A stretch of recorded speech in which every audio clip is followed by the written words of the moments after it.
नाजरीन आदाब, अजमत times news channel में आप तमाम का खैर मकदम है।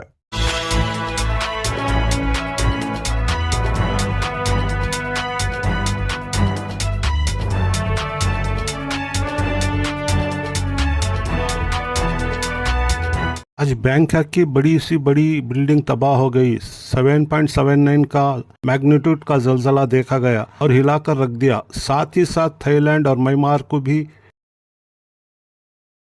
अभी तक जानी नुकसान की पुलिस की जानिब से कोई अपडेट सामने नहीं आई है। इसका अर्थक्वेक का सेंटर है म्यांमार बताया जा रहा है।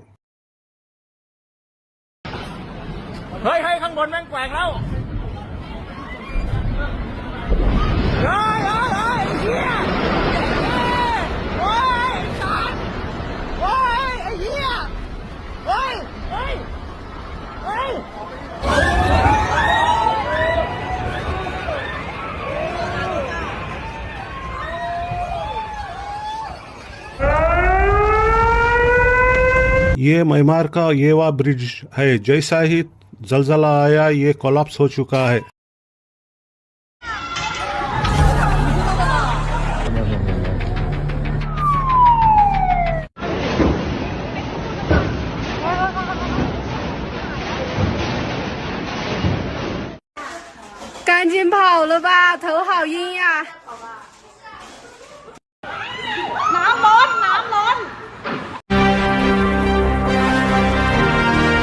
नाजरीन, आप इनको अच्छी तरह पहचानते होंगे। ये हैं प्रिंस हबीबुद्दीन तूसी।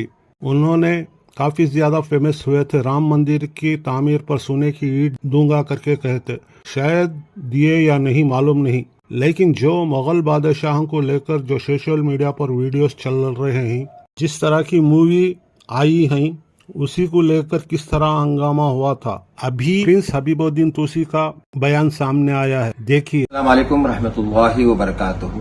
मैं प्रिंस याकूब हबीबुद्दीन तूसी, बहादुर शाह जफर का पड़पोतरा, जानशीन आलमगीर औरंगजेब रहमतुल्लाह अलैह, मुतवली और केयरटेकर, औरंगजेब की मज़ार का मुतवली और केयरटेकर की हैसियत से मुल्क में जो आज औरंगजेब की मज़ार पर लेकर जो हंगामा हो रहा है, जो फिसादें पैदा हो रही है, उसी सिलसिले में हमने प्रेसिडेंट ऑफ इंडिया को एक रिप्रेजेंटेशन भेजा है। हमने लेटर में प्रेसिडेंट ऑफ इंडिया को औरंगजेब की मज़ार की हिफाजत करने के लिए बोला है, क्योंकि कॉन्स्टिट्यूशन के हिसाब से Asian monuments and archaeology sites and remarks act 19 के मुताबिक इसको तोड़ना या हटाना या नुकसान पहुंचाना गैर कानूनी है। का नुकसान पहुंचाना गैर कानूनी है। इस पूरी फिसाद की जड़ जो है, ये फिल्म छावा की वजह से जो आज देश में माहौल खराब हुआ है, उस पर भी हम जो है प्रोड्यूसर और डायरेक्टर के खिलाफ जल्द जो है केस फाइल करने वाले हैं। और तमाम हिंदुस्तान को मैं ये बताना चाहता हूं कि आलमगीर औरंगजेब रहमतुल्लाह अलैह एक इंसाफ पसंद बादशाह थे। तो मैं हिंदू और मुसलमान हिंदू भाइयों से भी कहूंगा कि आप इतिहास के पढ़ने पड़े। ये घटिया नेता जो भी है, जिस तरह के बयान दिए हैं, एक मुल्क का वजीर जो है चीफ मिनिस्टर होते हुए, जो भी नाम है उसका फर्नांडिस, उसके खिलाफ भी हमने प्राइम मिनिस्टर को लेटर लिखा है कि उसके खिलाफ जो है ये जो लड़ाई थी, शिवाजी महाराज हो या कोई भी बादशाह हो, ये बादशाह की लड़ाई थी। यहाँ पर कोई जो है हिंदू और मुसलमान की लड़ाई नहीं थी।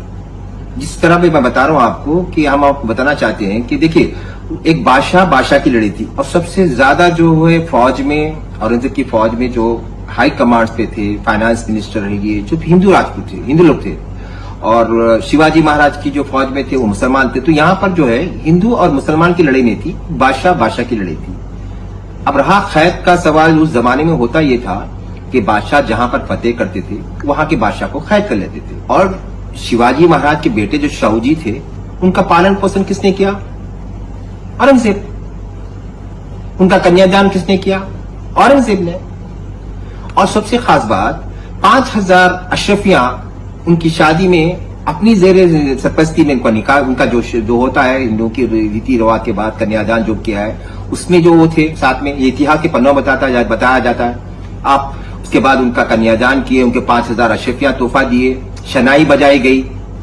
तो एक बादशाह इतना कट्टर होता तो एक बादशाह की बेटे को क्यों 18 साल जो है कैद नहीं थी? एक होता था, उनकी बीवी जो थी वही उनके पैलेस में थी।